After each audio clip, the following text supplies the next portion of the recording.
gentlemen, where Rajasthan Chief Minister Ashok Gehlot has tweeted out, and he says that according to public demand and recommendations of a high-level committee, 3 new districts will be created in Rajasthan. One is Malpura, one is Sujangarh, and Kuch Aman City. So that is what is coming in when it comes to the elections in Rajasthan. This move coming in from the state government.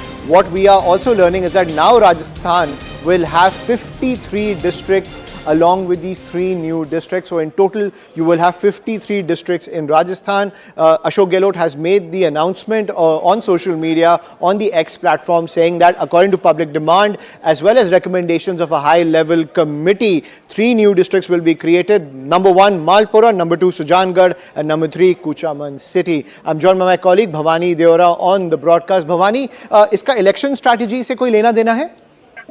देखिए, बिल्कुल सीधा सीधा election strategy से संबंध है। ये 3 जिले नए बनाए क्योंकि राजस्थान में अशोक गहलोत ने 1-2 महीने पहले ही 17 नए डिस्ट्रिक्ट बनाए थे।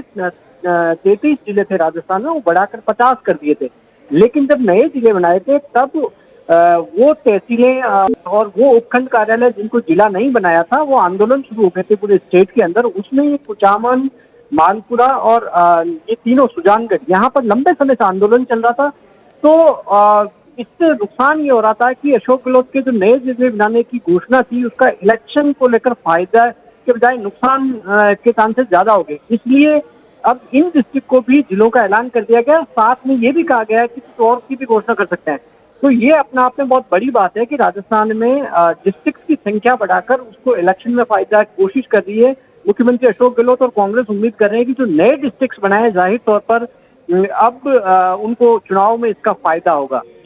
जी, और ये भी बताइए कि बीजेपी से क्या रिएक्शन आया है, और ये जो पर्टिकुलर 3 डिस्ट्रिक्ट हैं, ये क्या कांग्रेस स्ट्रॉन्ग होल्ड्स के अराउंड बनाया जा रहा है या बीजेपी स्ट्रॉन्ग होल्ड्स के अराउंड बनाया जा रहा है? क्या एक स्ट्रैटेजी है एक वोट कंसोलिडेट करने के लिए या वो डिवाइड करने के लिए? इस पर थिंकिंग क्या है? देखिए, काफी चीजें इसके अंदर पॉलिटिकली ये अलग अलग डिवाइड इलाके हैं। जैसे सुजानगढ़ का जो इलाका है, वहां पर क्या हो रहा, वो बीजेपी स्ट्रॉन्ग होल्ड इलाका है, जहां पर लंबे समय से आंदोलन चल रहा था सुजानगढ़ को डिस्ट्रिक्ट बनाने की मांग को लेकर। और वहां पर कांग्रेस को मुश्किल आ रही थी कि कांग्रेस के जो कैंडिडेट जा रहे थे उनका विरोध हो रहा था, जो दावेदार जा रहे थे वहां पर, या लोकल कांग्रेस की ओर से लगातार फीडबैक था कि अगर इसको डिस्ट्रिक्ट नहीं बनाया तो मुश्किलें आएगी, क्योंकि नए जिले सुजानगढ़ के पास में 2 नए डिस्ट्रिक्ट क्रिएट किए जा चुके थे।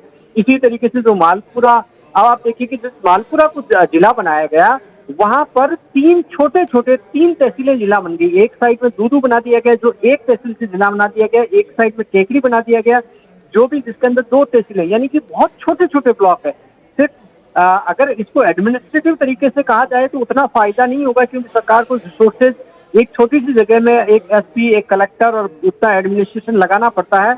लेकिन क्योंकि पॉलिटिकली फायदा उठाना था और उनको लगता था कि शायद नए डिस्ट्रिक्ट बनेंगे तो वहां के लोग खुश होंगे, इसीलिए जिन जिन जगहों पर आंदोलन चल रहा था वहां पर ये नए जिले बनाए। लेकिन अब लग रहा है कि शायद अब उन डिस्ट्रिक्ट में जहां पर और मांग हो रही है, वो जाहिर तौर पर आज से फिर वो भी डिमांड तेज कर देंगे, वो फिर आंदोलन शुरू कर सकते हैं। तो जाहिर तौर पर जब तक ये आचार संहिता लागू नहीं होती तब तक सरकार पर ये दबाव रहेगा।